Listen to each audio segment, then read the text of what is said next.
이런 전기차의 불확실성이 공존하는 시장에서 가 왜 대단하다고 말씀을 드리냐면 매출 성장은 올해 역대급 실적, 내년에는 이보다 더 좋은 실적 성장을 예고하고 있다는 점이 참으로 기특한 기업이라고 할 수 있지 않을까요? 여러분, 직장 다니면서 투자 공부하기 힘드시죠? 제가 매주 라이브로 정리해드리겠습니다. 주간 일정 정리부터 시황, 월간 산업 리포트까지 대구 남자의 직장인 일정 매매 라이브 스터디, 자세한 내용은 아래 설명란을 참고해주세요. 안녕하세요, 대구 남자입니다. 오늘은 최근에 제가 제2의 금양, 제2의 엔캠이 될 만한 기업으로 소개를 해드렸던 기업 중에서 CIS라는 기업에 대한 부분을 조금 더 깊게 들여다보는 시간을 가져볼까 합니다. 2002년 9월 26일에 설립한 이 회사는 2017년 1월 20일에 코스닥 시장에 상장한 대구 기업입니다. 이 기업은 2차전지 장비 기업으로 사업을 영위하고 있고, 캘린더 장비, 다른 말로는 롤프레스 장비라고도 하는데요. 이 장비는 압력을 가해서 급판의 밀도를 높이는 공정에 사용이 되는데, 무엇보다 배터리 에너지 효율에 직접적인 영향을 주는 전극 공정 장비 내에서도 가장 까다롭고 신뢰성을 쌓기 힘든 장비 중에 하나를 이 기업의 주요 매출처라고 생각을 하시면 되는데요. 제가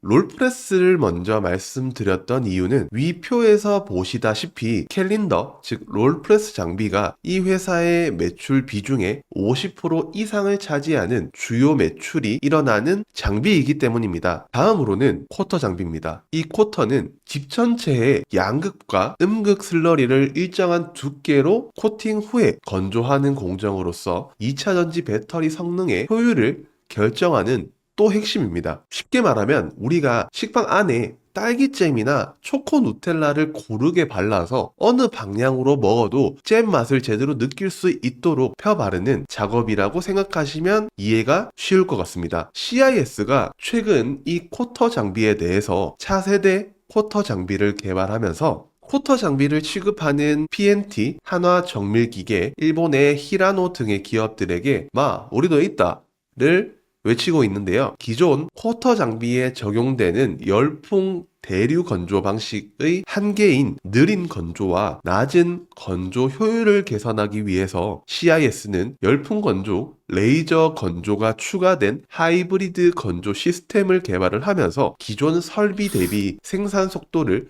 2배 향상시키고 소비 전력을 50%에서 60% 줄이는 장비를 개발하면서 경쟁사와의 차이점을 보여주고 있는데요. 2022년 말 CIS를 인수한 SFA와의 협력을 통해서 2023년부터 배터리 장비 개발 및 추가적인 고객사 확보 등의 방향성을 가지면서 SFA의 스마트 솔루션의 핵심 기술 중에 하나인 예지 보전 관리 시스템, 즉 실시간 모니터링과 데이터 관리를 통해 장비의 고장 시점이 높아지는 시기를 예측할 수 있는 솔루션입니다. 고효율성, 저전력이 중요해지고 있는 시장에서 하이브리드 쿼터 장비의 개발은 경쟁사인 PNT 그리고 일본 장비사의 쿼터 장비 수주를 빼앗아올 수 있는 핵심적인 기술이 될 것이라고 생각을 합니다. 특히 쿼터의 수주 규모가 2021년 161억 원에서 시작을 해서 2022년 1293억, 2023년 상반기는 약 2천억 원이 넘는 규모로 증가한 상황이기 때문에 쿼터 장비의 매출 비중이 올라갈 수 있는 트리거가 될 것이라고 생각을 합니다. 다음 동사의 매출 비중이 높은 슬리터 공정은 전극 공정의 마지막 공정으로 롤 상태로 말려있는 극판을 고객사들이 커스터마이징한 대로 절단을 하는 과정으로 이 공정에서 정밀한 커팅이 생각보다 기술력을 필요로 하며 이 회사의 자동 마킹 시스템으로 표면에 하자를 검출하여 특히 가동률적인 측면에서 CIS의 슬리팅 장비는 앞으로 수요가 더욱더 증가하지 않을까라는 생각이 듭니다. 앞에서 커스터마이징이란 고객사가 1cm로 잘라주세요, 2cm가 남도록 잘라주세요 하는 개별 고객사들의 맞춤 방식이라고 생각을 하시면 됩니다. 다음은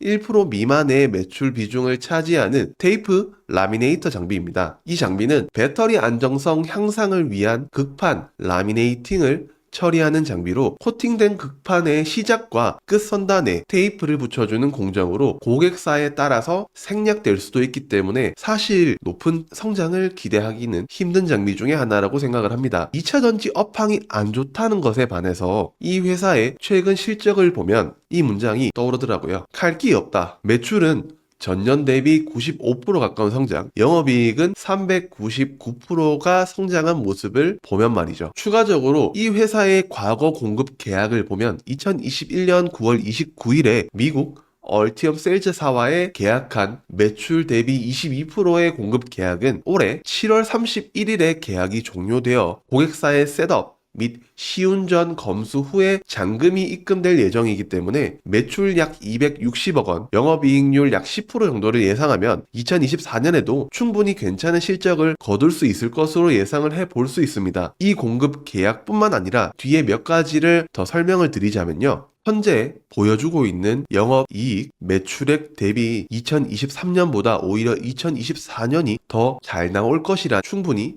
예상해 볼 수 있습니다. 더해서 이 회사는 시가총액이 7,799억 원입니다. 현재 3월 3일 기준으로 말이죠. 그런데 회사의 연간 수주 규모가 회사의 시가총액의 약 70%에 해당하는 6천억 원의 수준을 보여주고 있고요. 2023년 말까지의 수주 잔고가 시총을 뛰어넘는 약 9천억 원의 수주 잔고를 보유하고 있는 상황이기 때문에 올해의 실적은 크게 걱정할 게 없다 정도로 생각해 보시면 될 것 같습니다. 그러면 이쯤 되면 궁금하겠죠? 그러면 CIS의 고객사가 누군데? 어떤 업체의 레퍼런스를 보유하고 있는데?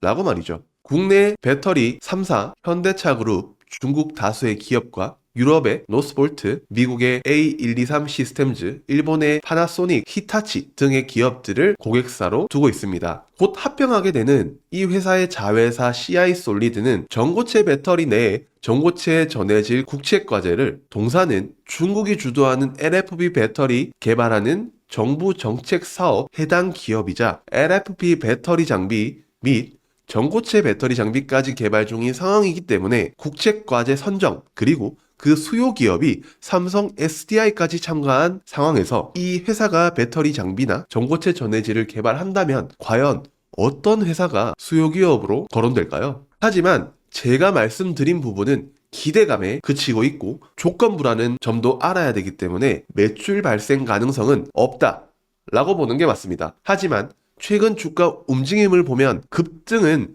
꿈과 희망과 기대감에서 나오기 때문에 우리는 지금부터 봐야 되고요. 지금 전기차 시장은 캐즘의 시대라고 합니다. 교보증권의 최보영 수석연구원 자료를 인용하자면 캐즘의 시대라고 하는 5가지 근거를 들고 있는데요. 그 중에서 H는 가격, 충전 시간, 주행거리의 허들, 그리고 우리가 가장 잘 안 되는 부분인 A, 패권 경쟁을 위한 제도적 지원, 광물의 수직 계열화. 이 부분에서 국내 기업 중에 수직 계열화 얘기를 꺼내는 기업은 아직까지 제대로 되고 있지 않고 최소 2027년, 2030년 정도는 돼야 우리 좀 하고 있어요 할 수 있는 점유율이 될 것으로 예상됩니다. 그리고 올해 11월 트럼프가 당선될 확률이 거의 확실시되고 있는 상황에서 정치적 불확실성까지 더해지고 있는 상황인데요. 근데 이런 전기차의 불확실성이 공존하는 시장에서 CIS가 왜 대단하다고 말씀을 드리냐면 CIS의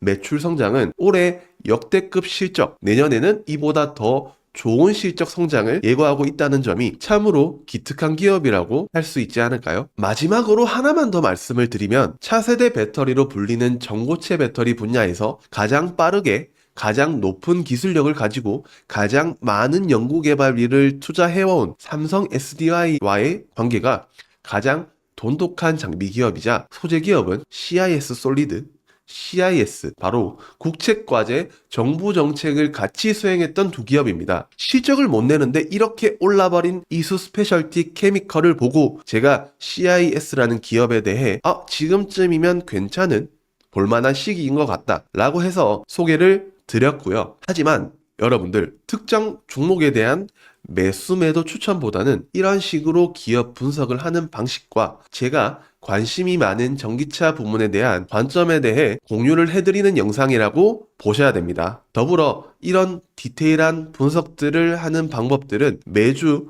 라이브 스터디에서 진행될 예정이기 때문에 많은 참여 부탁드리고요. 그러면 다음 영상에서 뵙겠습니다. 안녕!